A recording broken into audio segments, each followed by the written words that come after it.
Welcome to Not Milk Never Milk. Subscribe if you're lactose intolerant. You start by preparing the headset and charging gear. Check the battery LED so you know what the device is reporting.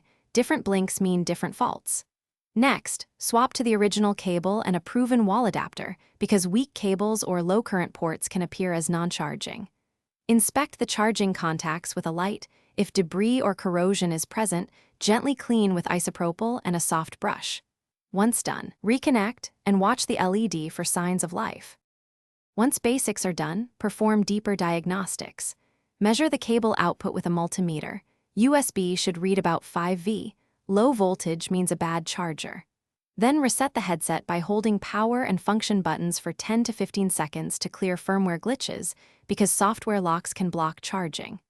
If the device still won't charge, consider battery health.